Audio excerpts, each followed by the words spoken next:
Hi guys, today we're going to continue with Fish in a Tree by Linda Mullally Hunt. Chapter 8, Real Trouble. The first day with Mr. Daniels starts out okay because we have math in the morning and Mr. Daniels does this thing he calls the bus driver. He says, "You're the bus driver." And then he tells us how many people get on and off and we have to add and subtract the numbers in our head. No paper, no pencils, just math. When I was younger, I loved math. Everything about math. But in school, math now has letters, like what does X equal? There are also long stories with characters, and although the story is supposed to end with some number, all the words block my path to getting there. But the day turns into a wooden nickel day at snack time when Mr. Daniels calls me up to his desk. He holds the assignment that I did for Mrs. Hall, where we had to describe ourselves, the one with "why" written over and over on it. My stomach flops over. "So, I was wondering what this means exactly. Can you tell me?" he asks. I shrug. "I'm wondering if you can write just one paragraph for me, something about you. I'd like to learn something about you." I stay quiet. With teachers, if you stay quiet long enough, they start doing the talking for you, filling in the answers, and then you just have to nod. So I wait. But he waits too. Finally, he says, "Come on now. Can you write that paragraph for me?" I feel heavy. "No," I say. He doesn't want to know about the real me. It'll be like people in scary movies who think they want to know what's in the basement, but when they find out, they're always sorry. "Allie, did you say no?"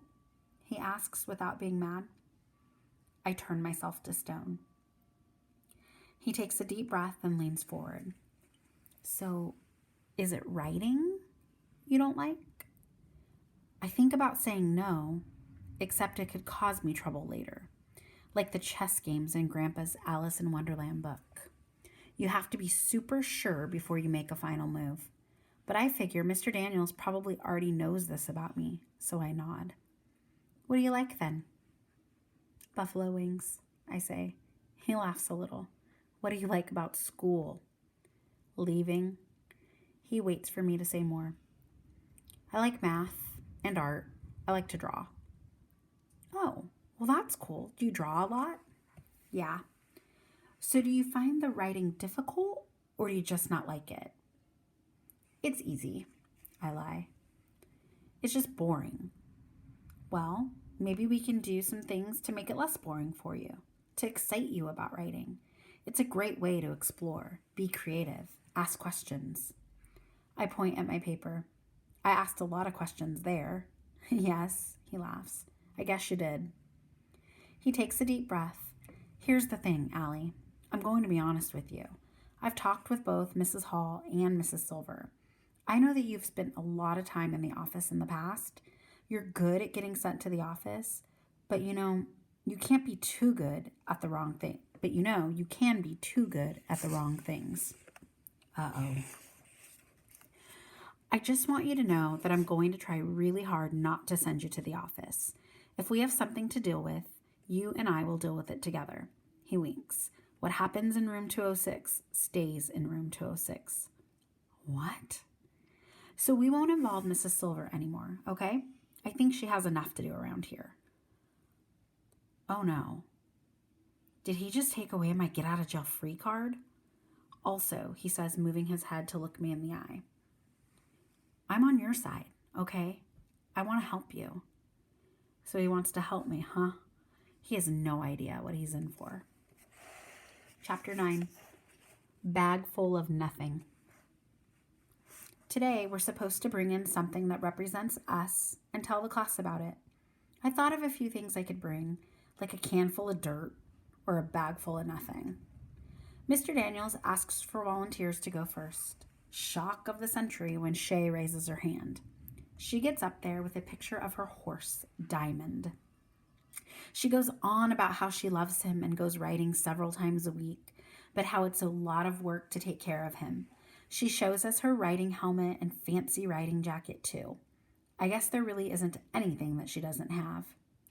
Jessica brings a picture of Shay and talks about what good friends they are, which I think is funny since we're supposed to talk about ourselves. Oliver bounces to the front of the room. His feet are never on the floor at the same time. He takes out a light bulb. I am the giver of light. Really? Mr. Daniel asks. Well, my dad is. He sells lamps. And when I grow up, I'm going to be a salesman too. I'm going to sell hangers. Hangers? Mr. Daniel asks. Yeah, because I was thinking that it should be something that everyone has, because you'd want to sell stuff that most people need, because if you sold stuff that nobody wanted, then you wouldn't sell anything, right? And everybody needs hangers. Mr. Daniel smiles and puts his hand on Oliver's shoulder. Oliver, you are one clever boy, you know that? I haven't been in this school that long, but I'm going to guess that Oliver hasn't heard that said much. He falls into his chair, which tips back, but he grabs his desk, rights himself, and cheers for his own victory. Albert gets up next. As always, he wears the shirt with Flint on it and his bruises. He reaches into a brown paper lunch bag and pulls out a jar of clear liquid. He clears his throat. This is a mixture of 2 parts hydrogen and 1 part oxygen molecules. Will it explode? Yells Oliver. Albert does not answer. Instead, he unscrews the metal lid and drinks whatever it is. I'm silently freaked out, but Oliver goes nuts. He drank it. Did you see that? He drank molecules. Gross. It is merely water, Albert reports. While Mr. Daniels speaks to Albert, Shay whispers to Jessica, water? Really? That's all he's got? Shay has gotten even better at being mean. Ever since Mr. Daniels kept her in for recess for making fun of Oliver, she saves her comments for when Mr. Daniels is busy or talking to someone else. This water was taken from a giant underground lake that goes on for miles and miles, Albert announces. It's the same water that the dinosaurs walked through 100 million years ago and the cavemen drank. It's the same water that polar bears swam in just last year and medieval knights guzzled after battle. Oliver and most of the other boys stand, trying to get a better look. That's cool, Albert, Max says. Where did you get it? Jessica and Shay smile and lean forward to look at Max.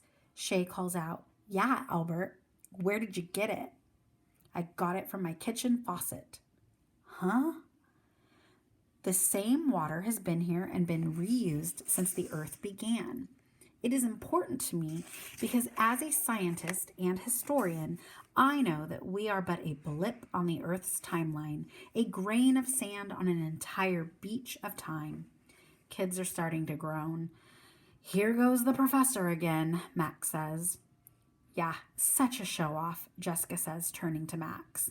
Now knock that off, Mr. Daniel says. I think Albert's idea is fascinating. How Earth has recycled its water over and over. Extraordinary, Albert.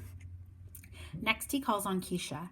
She carries a small box and holds it like whatever's inside will break easily. When she takes out a cupcake, the boys argue about who'll get to eat it. This is a cupcake that I made.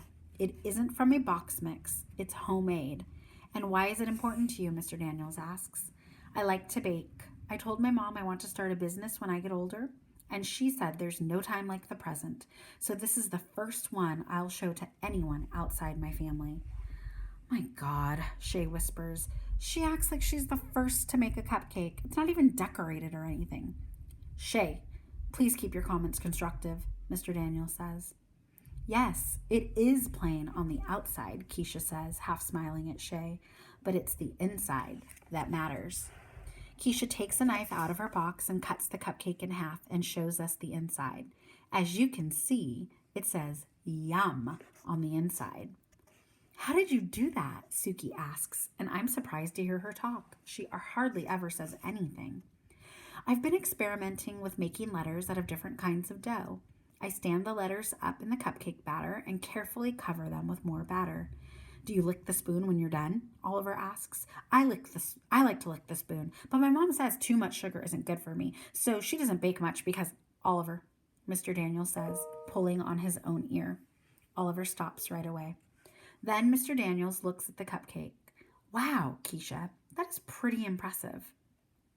I'm going to call my baking business Hidden Messages. The badder way to send a note. That's fantastic, Keisha, Mr. Daniels says. The possibilities are infinite. Albert raises his hand and Mr. Daniels points to him. The possibilities are not, in fact, infinite, as she would eventually run out of appropriate letter combinations, and the number of letters to be used in each cake would be limited as well. Also, you imply that the possibilities are all positive when it is probable that the possibilities would be equal in positive and negative outcomes. Actually, you're correct, Albert, Mr. Daniels says, but I'm an optimist. What can I say? So you agree that the possibilities aren't endless? Well, I agree from a mathematical standpoint, Albert, but not from a human one. I believe that the things we put numbers on are not necessarily the things that count the most. You can't measure the stuff that makes us human, like Keisha's creativity or how hard she'll work. Mr. Daniels shrugs. Just my opinion. Well, it seems that the part that can be measured is most important, Albert says, because that's what can be proven. Well, my fine young fellow, I think we'll have to agree to disagree, Mr. Daniels says, walking by Albert and patting his shoulder. Then Mr. Daniels calls on Suki. She pulls out tiny paper bags and begins to pass them out to everyone. I bring 2 foods to share.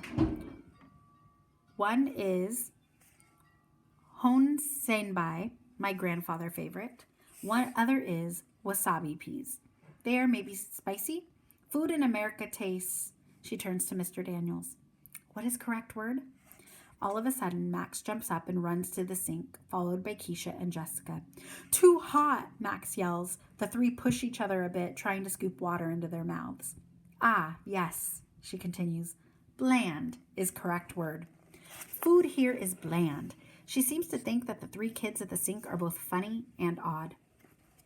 I think how hard it would be to move to a different country and have to learn another language. I can't even handle one. Mr. Daniels laughs, holding the little bumpy bright green pea between his fingers. They don't look that hot. Most people in the class are too chicken to eat it now, pushing it away.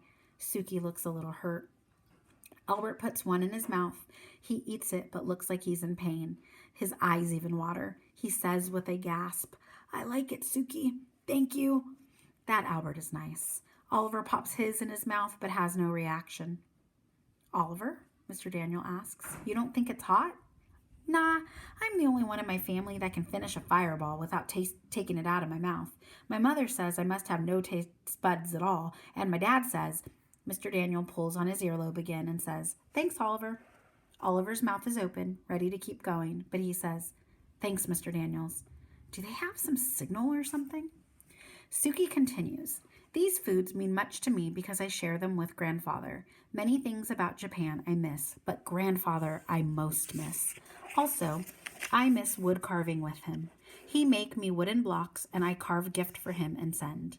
So that's why she has those blocks.